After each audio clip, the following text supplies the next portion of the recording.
আসসালামু আলাইকুম, কেমন আছেন সবাই? আজকে আমি আপনাদের সাথে শেয়ার করব চিতই পিঠা রেসিপি। আর এই পিঠাটা খুবই সহজ, বানাতে তেমন কিছুই লাগে না, আমরা সবাই জানি। জাস্ট লবণ আর চালের গুঁড়ো, জাস্ট এতটুকুই। তবে অনেকে বলে থাকেন যে এই পিঠাটা নাকি বানালে তাদের হয় না বা ফুলে না। আসলে এই পিঠাটা বানানোর জন্য একটা টেকনিক জানতে হয়। তো এটা কিন্তু খুবই সহজ একটা টেকনিক। তো আজকে আমি আপনাদের সাথে শেয়ার করব কিভাবে চিতই পিঠা বানালে খুব সহজে একদম সুন্দরভাবে ফুলবে। আর আমার আজকের এই পিঠাগুলো কিন্তু আমি বানিয়েছি ডিপ ফ্রিজের গুঁড়ি দিয়ে। একদম ডিপ ফ্রিজ থেকে চালের গুঁড়ি নামিয়ে তারপর হচ্ছে এই যে পিঠাটা বানিয়ে নিয়েছি।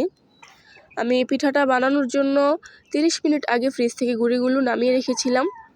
তারপর আমি একটু লবণ দিয়ে মেখে আর হচ্ছে দিয়ে দিয়েছি গরম পানি। আমি গরম পানি দিয়ে এর ব্যাটারটা গুলবো। আর এর ব্যাটারটা গোলার জন্য আমি গরম পানি দিয়ে একদম আস্তে আস্তে গুলবো, একবারে গুলবো না, কারণ একবারে পানিটা দিয়ে দিলে তখন ওই পিঠাটা আসলে হতে চায় না।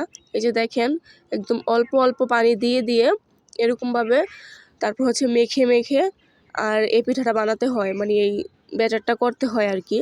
তো এটাকে আমি অনেকবার, প্রায় 3-4 বারের উপর আমি অল্প অল্প করে গরম পানি দিয়ে দিয়েছি।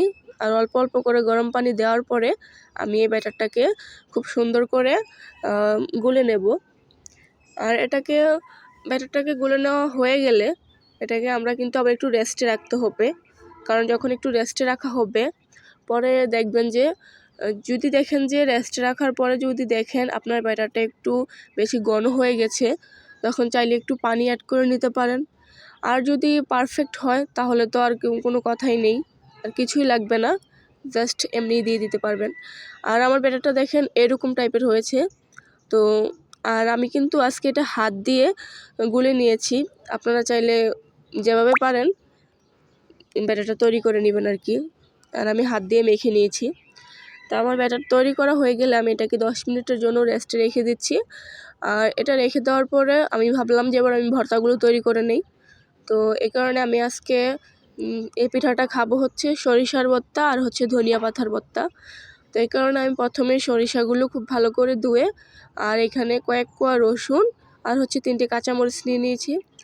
আপনারা আপনাদের পছন্দ অনুযায়ী ঝাল দিয়ে নিতে পারেন, বেশি কম। আর আমি অল্প করে বানাচ্ছি, যেহেতু আমাদের মানুষ অল্প, তাই বেশি দেরিনি, অল্প করেই বানাচ্ছি।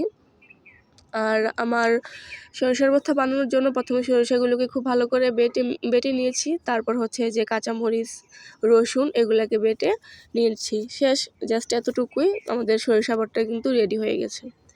তো এবার আমি আজকে এই পিঠাটা বানাচ্ছি হচ্ছে মাটির চুলায়, মাটির তাওয়ায়। তখন কিন্তু খুবই সুন্দর হালকা একদম মিষ্টি রোদ ছিল, আর এই রোদে বসে পিঠা খাওয়ার মজাই তো অন্যরকম। তো আমার পিঠাগুলো দেখেন মাশাআল্লাহ, একটা একটা দিতে না দিতে কিন্তু পিঠাগুলো ফুলে যাচ্ছে। আর আমার কিন্তু এত ডেকোরেশনের টাইম ছিল না, কারণ পিঠা বানাচ্ছি চুলা থেকে আর গরম গরম খাওয়া শেষ হয়ে যাচ্ছে, তাই কোনো ডেকোরেশন করার বা কোনো কিছু করার সময় ছিল না। বানিয়েছি আর সবার সাথে সাথে গরম গরম ভর্তা দিয়ে খেয়ে নিয়েছি। চুলার পাশে বসেই কিন্তু সবাই যার যে খেয়ে নিয়েছে। তো আপনারাও চাইলে এভাবে খুব সহজে বানিয়ে নিতে পারেন, তাহলে দেখবেন আপনাদের পিঠা কিন্তু অবশ্যই ফুলবে, অবশ্যই খুব সুন্দর হবে। তো ভিডিওটা আজকে এতটুকু পর্যন্ত, সবাই ভালো থাকবেন, ধন্যবাদ সবাই।